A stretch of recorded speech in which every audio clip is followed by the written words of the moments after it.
또 한 가지 결정적인 부분은 천안함에 승조했던 대원 가운데 실토가 나온 게 있습니다. 드디어. 네. 그래서 굉장히 본인의 중요하네요. 의사애와 관계가 뭐 없겠습니다만은 그 은연중에 이제 그 실토가 나와서 그것을 직접 들은 분이 저한테 이제 소스를 줘서 우리 변호인단하고 지금 방안에 대해서 논의를 하고 있습니다. 그렇죠. 다만 이제 우리가 법정으로 부르게 되면은 상당한 좀 그 위험 부담이 있죠. 본인이 원치 않을 부분도 있을 것이고 가족이 원치 않는 부분도 있고 그리고 그 지금까지 발표된 내용이 사실이 아니라는 내용이기 때문에 그 파괴력은 어마어마하게 크죠. 그래서 본인의 안전 문제도 있고 그래서 그 정도만 제가 말씀을 드리겠습니다만은 끝없이 그냥.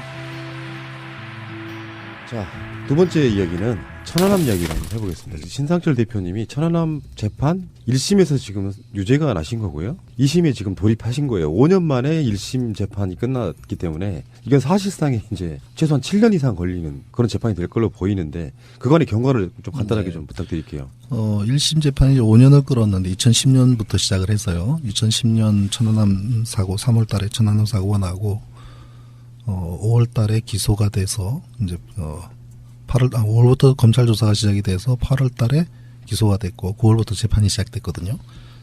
그러고 중간에 이제 2013년에는 제가 대장암에 걸리는 바람에 한 10개월 정도 수술하고 항암 치료하는 기간 동안 재판을 못했습니다.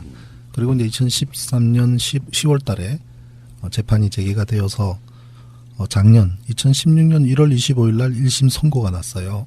그 선고 결과는 34개 항목 제가 칼럼을 썼던 그분들이 문제를 삼은 부분이 34개 칼럼인데 그중에 32개는 무죄 그리고 2개 항목에 대해서 유죄를 내려서 징역 8월에 집행유예 2년 선고가 났습니다.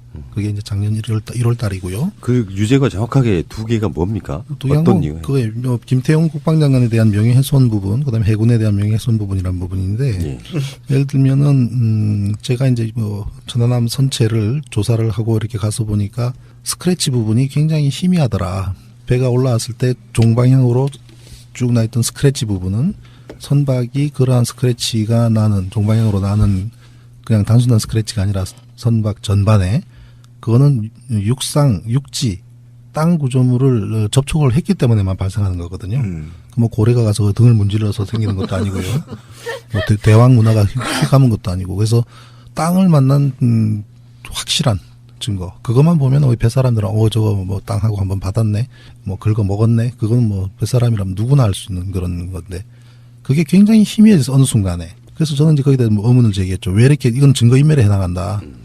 그래서 이제 국방장관한테 제가 항의의 표시에 글을 쓰고 그렇게 했는데 나중에 밝혀졌습니다만은 그 어느 업체가 투입이 돼서 부식 방지 코팅 처리를 했어요.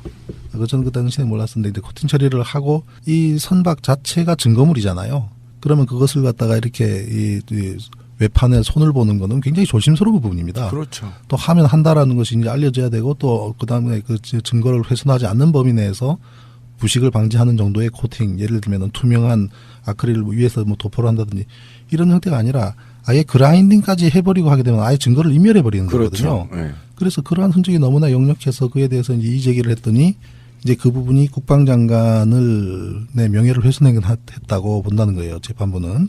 제가 이제 국방장관을 개인적으로 비난할 이유도 없고 국방장관에 대한 비난을 했다면 이 모든 조사에 대한 합리적이고 합법도 과학적이고 객관적인 조사를 해야 될 책임자로서의 국방장관을 비난한 것이지 그 사람 개인에 대한 명예를 훼손하기 위해서 비난한 건 아니잖아요. 그렇죠. 그런데 그것을 명예훼손으로 봤습니다. 그래서 두 가지 항목에 대해서 유죄가 내려져서 전체적으로 이제 유죄인 것으로 그렇게 결심이 났고요. 야, 정말 황당하네요. 네. 그래서 이제 항소심이 이제 작년 3월부터 시작이 돼야 되는데 3월 달에 첫 재판이 잡혔다가 그게 이제 연기가 되기 시작을 했어요. 근데 작년 11월까지 계속 연기가 되더라고요. 작년 3월부터 11월까지. 그래서 저도 이유를 잘 몰랐는데 11월 달에 항소심 첫 재판 때 이제 재판장께서 그 얘기를 해요.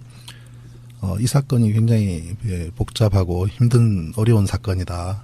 그래서 이 사건만 들여보는데 여름 휴가를 반납할 정도로 이 사건만 들여다봤습니다라는 이야기를 하시더라고요. 그래서 일단 기록만 하더라도 1심이 기록이 5년간 재판을 했기 때문에 48번에 걸친 공판 그리고 한 60명 되는 증인들에 대한 신문 과정이 있었기 때문에 그걸 다 검토하는데 시간이 많이 걸렸던 것 같아요. 그래서 작년 11월에 항소심 첫 재판이 열리고 12월 달에 두 번째 재판, 그 두 번의 재판은 항소심에서 어떻게 다룰 것인가, 어떤 증인을 부를 것인가 하는 범위를 획정하는 재판이었고, 지난달 2월 16일 날 3차 공판이었는데 실질적인 항소심 첫 재판이 열렸습니다. 그래서 검찰 측 증인으로 권영대 대령이라고 UDT 대대장이 증인으로 나왔고, 그분은 이제 또 폭침 어뢰를 건지다라는 책을 쓴 분이에요. 아, 그래요? 그러니까 어뢰를 건진 것에 대한 자신의 기록, 또 그다음 그 외에 UDT가 활동했던 모든 기록, 특히 이제 우리 한주호 주님께서 이제 도바로 돌아가셨잖아요. 네. 그 작업과 관련해서 KBS 보도 제3의 부표 논란 그런 부분들이 오보다라는 그런 내용까지 담은 책을 펼쳤어요. 그래서 이제 국방부나 군 입장에서는 항소심의 첫 대표 선수로 그분을 부른 것 같은데, 저는 참 지난번 우리가 재판을 하면서 저도 그 책을 그분이 쓴 책이지만 제가 구입을 해다가 저희 변호사들하고 같이 다 검토를 하고 다 스타디를 했는데, 참 용감하신 분이에요. 거짓된 내용을 책으로 펼쳐내는 것이 쉬운 일 아니거든요. 우리가 책을 쓴다고 하는 것은 참 조심스러운 일이에요. 그리고 이제 그 내용이 사실 진실만을 담아야지, 그렇지 않을 경우는 나중에는 족쇄가 될 수밖에 없잖아요.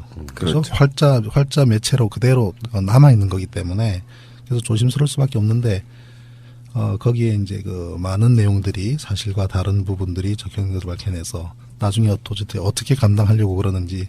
그렇지만 일단 책을 통해서 나오게 되면 우리가 책이란 것이 그렇죠. 가지는 힘이 이것이 사실만 기록된 것으로 인식을 주는 힘이 큽니다. 그렇죠. 그죠?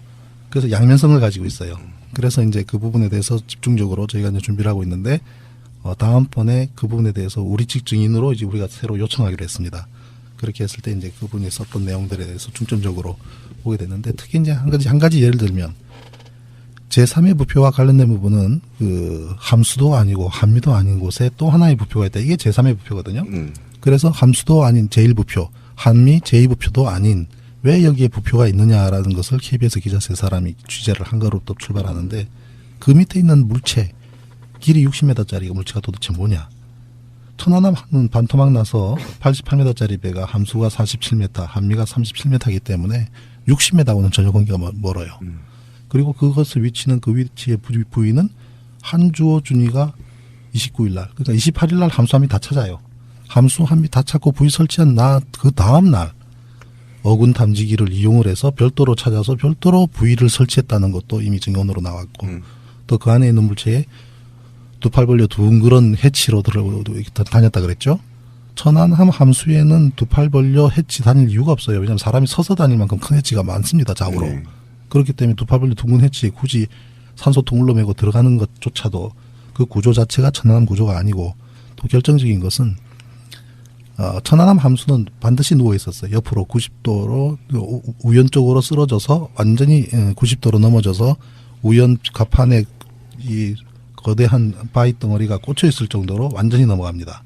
그런데 그 안에 들어갔다 온 사람의 증언은 45도 정도 기울어 있었다는 증언이 있어요. 그래서 제3의 부표는 분명히 천안함과 다른 구조물입니다. 그리고 거기서 한주호 준이가 작업하다가 사망을 했습니다.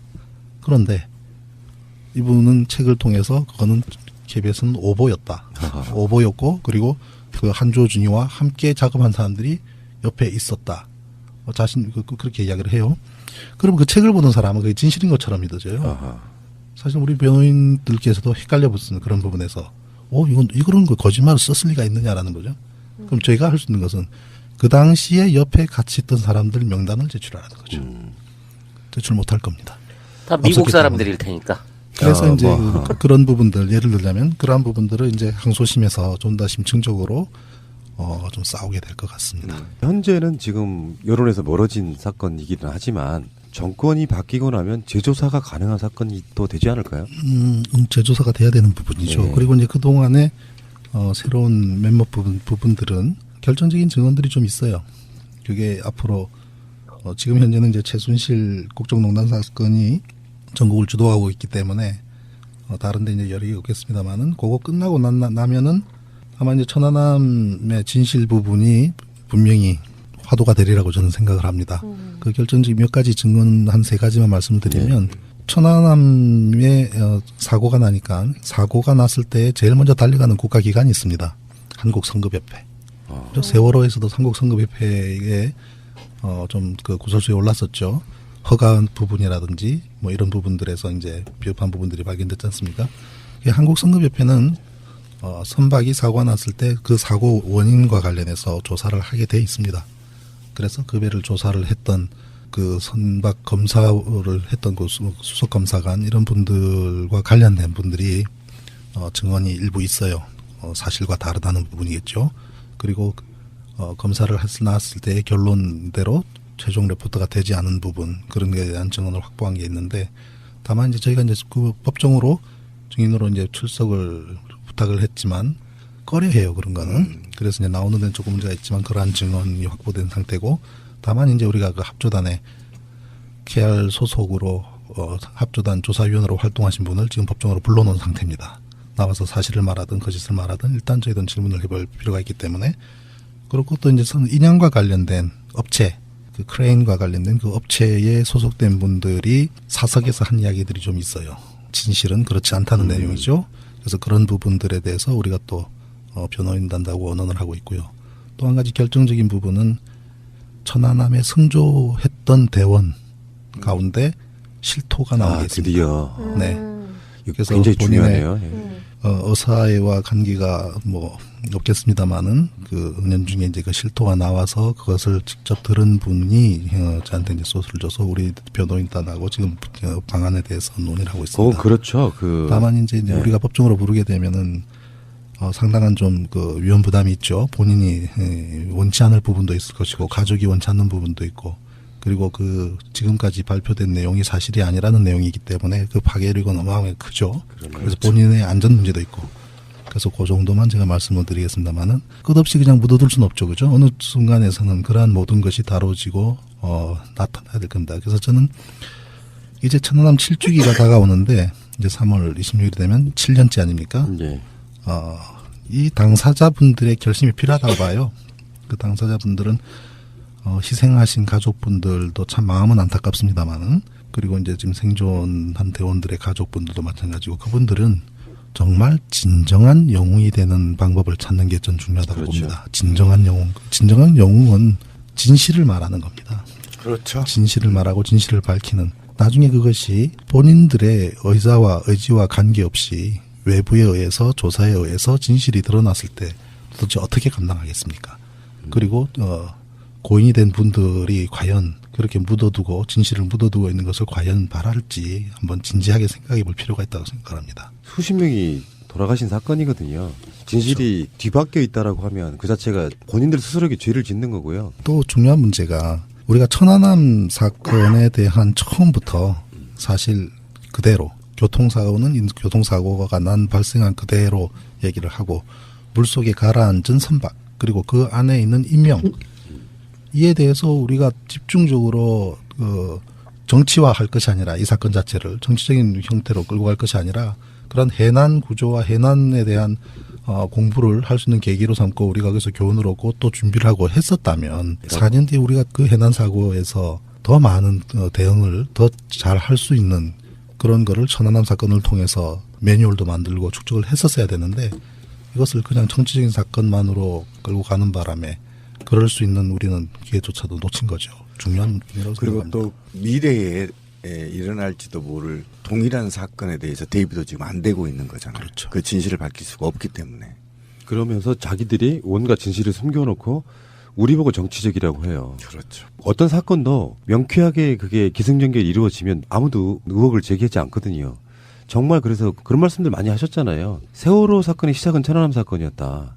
덮는 거를 알게 되니까 진실을 계속 덮고 가는 형태로 지금 세월이 천안함 사건으로부터 7년 그리고 세월호 참사로부터 지금 3년이 지난 거거든요. 여기 그 한 중심에 지금 계시는 분이 어떤 선박에 대해서 또는 선박에 관련된 사고에 대해서 정치 시사 쪽으로 풀어주실 분은 저는 우리나라에 거의 유일하다고 봐요. 그렇죠. 사고 원인은 이야기할 수 있지만 이게 전반적인 어떤 정황 같은 걸 놓고 봤을 때 단순한 사건이 아니라는 이야기를 해주실 분은 천안함 사건이 또 가지는 의미가 왜 이게 또 중요하냐면 최순실 사태를 놓고 보면 한 개인이 국가 권력을 등에 업고 그죠? 자신의 이익을 구하고 그다음에 국정농단 한 사건 아닙니까? 그렇죠. 천안함 사건은요. 국가기관이 총동원되어서 전 국민을 속인 사건입니다. 이거 어떻게 감당하려고 그럽니까? 이거는 저는 그 최순실 사건과는 비교할 수 없을 만큼 큰 문제라고 생각을 하고요. 이 진실이 밝혀졌을 때 그 조작을 하고 왜곡을 하고 했던 그 세력들, 그 중심축에 있던 사람들, 또 그 세력은 향후 30년, 50년 정권 잡기 힘들 겁니다. 천안함 사건은 이명박의 정권, 세월호 참사는 박근혜 정권, 보수 정권이 지금 뭐 최순실 게이트, 박근혜 게이트를 묶어서 지금 탄핵이 된 상황인데 여기 이제 이런 국민들이 알고 있던 진실이 완전 반전으로 뒤집히는 어떤 순간이 오면 저 세력들 자체가 일어서기는 좀 힘들겠다는 생각이 들어요. 그러니까 그런 것 같아요. 생존자분들이 우리 방송을 듣는다면 평생 22, 23살에 그 사건을 접한 거 아닙니까? 어떤 것이 국가와 민족을 위한 것이고 본인을 위한 것인지 깨달아야 된다고 생각합니다. 광주 항쟁 때 투입됐던 공수대 한 분을 제가 아는데요. 평생을 폐인으로 살았습니다. 그런데 그렇게 사지 마시고요. 당당하게 나오셔서 본인들 잘못 아니니까 이런 진실들을 얘기해 줌으로 인해서 그들의 자식, 그들의 후손들이 다시 또 그런 사건으로 희생되지 않는다는 겁니다. 그게 아까 신상철 대표님이 말씀하신 어떤 것이 영웅인지 제대로 진짜 반성하시고 생각해 보시고 나오십시오. 지금 세월호도요. 생존자 학생들이 집회에 연단에 나와서 증언하고 있습니다. 나오셔서 함께 만들었으면 좋겠습니다. 정의로운 사회. 몇 달 전인가 아는 어떤 그 노인분하고 얘기를 잠깐 했는데 천안함 사건에 대해서는 사회적 인식이 그렇게 남아있는 경우가 많아요. SNS나 뭐 인터넷 많이 하셨던 분들을 제외하고는 북한이 어리를 싸가지고 국방부 발표대로 버블 제스트도 아니고요. 그냥 맞춰가지고 천안함이 침몰 사건 이렇게 알고 있어요. 거기에 사회적으로 굳어져 버린다는 것. 물론 그렇게 굳어져 있는 사건의 진실이 반대로 확 뒤집히면 더 반향하겠습니다만 그 상태로 그냥 역사에 묻혀버릴 가능성도 굉장히 높아져 있는 거죠. 지금 현재. 군에서는 이제 제가 해군 또는 국방부의 명예를 훼손했다고 기소도 하고 하지 않습니까? 근데 저는 해군의 명예를 찾아주고 싶어요. 왜냐하면 우리 역사 이래로 우리 해군이 이순신 장군 때부터 그렇죠. 그렇죠. 적에게 그렇게 침공당해서 패배한 사례가 없습니다. 우리가 서해 오도계 도서라고 하는 백령도, 대청도, 연평도, 우도 그 도서들이 전부 지금 38선저 위에 있거든요. 인천에서부터 4시간 거리인데 바로 그냥 강 건너가듯이 앞을 바라보는 북한 땅이에요. 그런 섬들이 우리 영토로 남아있는 것도 그 당시에 해군이 그 섬들을 잘 지켰기 때문이거든요. 그런데 속수무책으로 적의 공격으로 한 방에 발가 반토막 났다라는 것을 그렇죠. 어떻게 그렇게 자랑스럽게 얘기를 하고 응? 또 그렇게 몰아갈 수 있는지 그 세력들, 그 한 줌도 안 되는 세력들 때문에 우리 해군의 명예가 굉장히 땅에 곤두박질 쳐져 있는 거거든요. 저는 그 명예를 찾아줄 겁니다. 그분들 명예훼손은 오히려 그분들이 한 거예요. 해군의 명예를 네. 지키기 위해서. 제가 해군 장교 출신이기 때문에 해군의 명예를 찾을 겁니다. 신 대표님은 굉장히 독특한 이력, 세월호 천안함에 최적화되신 분이죠. 해군 장교 출신에 배를 만들어도 보셨고 몰아도 보셨고 더 이상 어떻게 설명을 해요? 그랜드 슬램이지. 전부 다 해보신. 또 한 가지 결정적인 부분은 천안함에 승조했던 대원 가운데 실토가 나오게 있습니다. 드디어. 네. 그래서 굉장히 본인의 중요하네요. 예. 의사와 관계가 뭐 없겠습니다만은 그 은연중에 이제 그 실토가 나와서 그것을 직접 들은 분이 저한테 이제 소스를 줘서 우리 변호인단하고 지금 방안에 대해서 논의를 하고 있습니다. 그렇죠. 다만 이제 네. 우리가 법정으로 부르게 되면은 상당한 좀 그 위험 부담이 있죠. 본인이 원치 않을 부분도 있을 것이고 가족이 원치 않는 부분도 있고. 그리고 그 지금까지 발표된 내용이 사실이 아니라는 내용이기 때문에 그 파괴력은 어마어마하게 크죠. 그래서 본인의 안전 문제도 있고. 그래서 그 정도만 제가 말씀을 드리겠습니다만은 끝없이 그냥.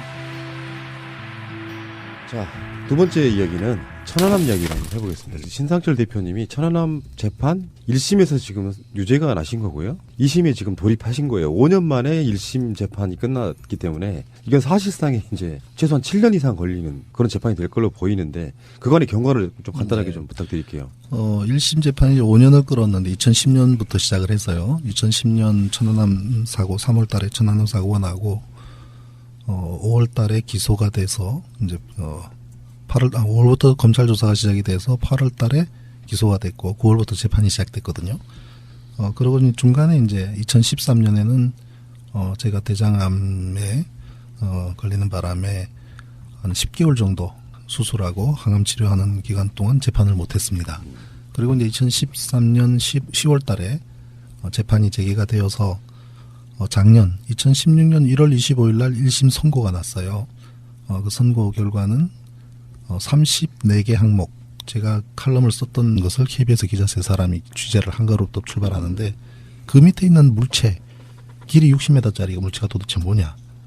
천안함은 반토막 나서 88m짜리 배가 함수가 47m, 한미가 37m이기 때문에 60m하고는 전혀 관계가 멀어요. 그리고 그것을 위치는 그 위치의 부위는 한주호 준이가 29일 날, 그러니까 28일 날 함수함이 다 찾아요. 함수함이 다 찾고 부위 설치한 그 다음 날 어군 탐지기를 이용을 해서 별도로 찾아서 별도로 부위를 설치했다는 것도 이미 증언으로 나왔고 또 그 안에 있는 물체에 두 팔 벌려 둥그런 해치로 다녔다 그랬죠.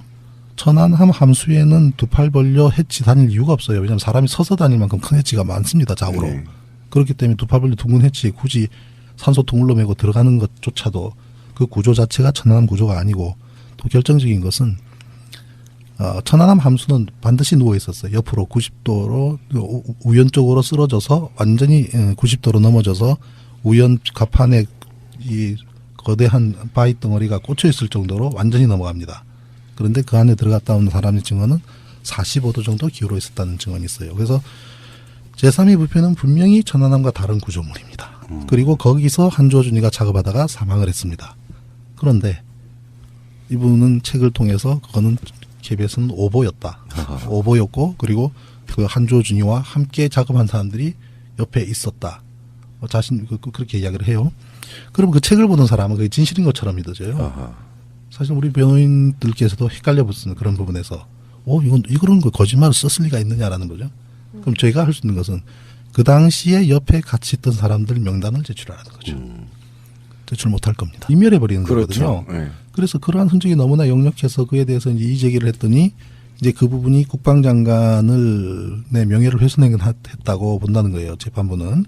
제가 이제 국방장관을 개인적으로 비난할 이유도 없고 국방장관에 대한 비난을 했다면 이 모든 조사에 대한 합리적이고 합법도 과학적이고 객관적인 조사를 해야 될 책임자로서의 국방장관을 비난한 것이지 그 사람 개인에 대한 명예를 훼손하기 위해서 비난한 건 아니잖아요. 그렇죠. 그런데 그것을 명예훼손으로 봤습니다. 그래서 두 가지 항목에 대해서 유죄가 내려져서 전체적으로 이제 유죄인 것으로 그렇게 결심이 났고요. 야, 정말 황당하네요. 네. 그래서 항소심이 이제 작년 3월부터 시작이 돼야 되는데 예. 3월 달에 첫 재판이 잡혔다가 그게 이제 연기가 되기 시작을 했어요. 근데 작년 11월까지 계속 연기가 되더라고요. 작년 3월부터 11월까지. 그래서 저도 이유를 잘 몰랐는데 11월 달에 항소심 첫 재판 때 이제 재판장께서 그 얘기를 해요. 이 사건이 굉장히 복잡하고 힘든 어려운 사건이다. 그래서 이 사건만 들여보는데 여름 휴가를 반납할 정도로 이 사건만 들여다봤습니다라는 이야기를 하시더라고요. 그래서 일단 기록만 하더라도 1심이 기록이 5년간 재판을 했기 때문에 48번에 걸친 공판 그리고 한 60명 되는 증인들에 대한 신문 과정이 있었기 때문에 그걸 다 검토하는데 시간이 많이 걸렸던 것 같아요. 그래서 작년 11월에 항소심 첫 재판이 열리고 12월 달에 두 번째 재판, 그 두 번의 재판은 항소심에서 어떻게 다룰 것인가, 어떤 증인을 부를 것인가 하는 범위를 획정하는 재판이었고 지난달 2월 16일 날 3차 공판이었는데 실질적인 항소심 첫 재판이 열렸습니다. 그래서 검찰 측 증인으로 권영대 대령이라고 UDT 대대장이 증인으로 나왔고 그분은 이제 또 폭침 어뢰를 건지다라는 책을 쓴 분이에요. 아, 그래요? 그러니까 어뢰를 건진 것에 대한 자신의 기록 또 그다음 그 외에 UDT가 활동했던 모든 기록 특히 이제 우리 한주호 주님께서 이제 도바로 돌아가셨잖아요. 네. 그 작업과 관련해서 KBS 보도 제3의 부표 논란 그런 부분들이 오보다라는 그런 내용까지 담은 책을 펼쳤어요. 그래서 이제 국방부나 군 입장에서는 항소심의 첫 대표 선수로 그분을 부른 것 같은데 전 참 지난번 우리가 재판을 하면서 저도 그 책을 그분이 쓴 책이지만 제가 구입을 해다가 저희 변호사들하고 같이 다 검토를 하고 다 스타트를 했는데 참 용감하신 분이에요. 거짓된 내용을 책으로 펼쳐내는 것이 쉬운 일 아니거든요. 우리가 책을 쓴다고 하는 것은 참 조심스러운 일이에요. 그리고 이제 그 내용이 사실 진실만을 담아야지 그렇지 않을 경우는 나중에는 족쇄가 될 수밖에 없잖아요. 그렇죠? 그렇죠. 활자 매체로 그대로 남아 있는 거기 때문에 그래서 조심스러울 수밖에 없는데 거기에 이제 그 많은 내용들이 사실과 다른 부분들이 적혀있는 것을 밝혀내서 나중에 도대체 어떻게 감당하려고 그러는지 그렇지만 일단 책을 통해서 나오게 되면 우리가 책이란 것이 가지는 힘이 이것이 사실만 기록된 것으로 인식을 주는 힘이 큽니다. 그렇죠. 그죠? 그래서 양면성을 가지고 있어요. 그래서 이제 그 부분에 대해서 집중적으로 저희가 이제 준비를 하고 있는데 다음번에 그 부분에 대해서 우리 측 증인으로 이제 우리가 새로 요청하기로 했습니다.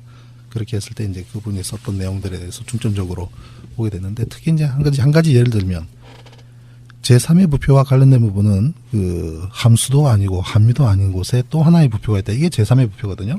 그래서 함수도 아닌 제1부표, 함미 제2부표도 아닌 왜 여기에 부표가 있느냐라는 문제, 그분들이 문제를 삼은 부분이 34개 칼럼인데 그중에 32개는 무죄 그리고 2개 항목에 대해서 유죄를 내려서 징역 8월에 집행유예 2년 선고가 났습니다. 그게 이제 작년 1월 달이고요. 그 유죄가 정확하게 2개가 뭡니까? 어떤 이유예요? 그게 김태용 국방장관에 대한 명예훼손 부분, 그다음에 해군에 대한 명예훼손 부분이라는 부분인데 예를 들면은 제가 이제 천안함 선체를 조사를 하고 이렇게 가서 보니까 스크래치 부분이 굉장히 희미하더라. 배가 올라왔을 때 종방향으로 쭉 나 있던 스크래치 부분은 선박이 그러한 스크래치가 나는 종방향으로 나는 그냥 단순한 스크래치가 아니라 선박 전반에 그거는 육지 땅 구조물을 접촉을 했기 때문에만 발생하는 거거든요. 뭐 고래가 가서 등을 문질러서 생기는 것도 아니고요. 뭐 대왕 문화가 휘감은 것도 아니고 그래서 땅을 만난 확실한 증거. 그것만 보면 우리 뱃사람들은 저거 뭐 땅하고 한번 받았네. 뭐 긁어 먹었네. 그건 뭐 뱃사람이라면 누구나 알 수 있는 그런 건데 그게 굉장히 희미해져서 어느 순간에. 그래서 저는 이제 거기에 대해서 의문을 제기했죠. 왜 이렇게 이건 증거인멸에 해당한다. 그래서 이제 국방장관한테 제가 항의의 표시에 글을 쓰고 그렇게 했는데 나중에 밝혀졌습니다만은 그 어느 업체가 투입이 돼서 부식 방지 코팅 처리를 했어요. 저는 그 당시에 몰랐었는데 이제 코팅 처리를 하고 이 선박 자체가 증거물이잖아요. 그러면 그것을 갖다가 이렇게 이 외판에 손을 보는 거는 굉장히 조심스러운 부분입니다. 그렇죠. 또 하면 한다라는 것이 이제 알려져야 되고 또 그다음에 그 증거를 훼손하지 않는 범위 내에서 부식을 방지하는 정도의 코팅, 예를 들면 투명한 아크릴 위에서 뭐 도포를 한다든지 이런 형태가 아니라 아예 그라인딩까지 해버리고 하게 되면 아예 증거를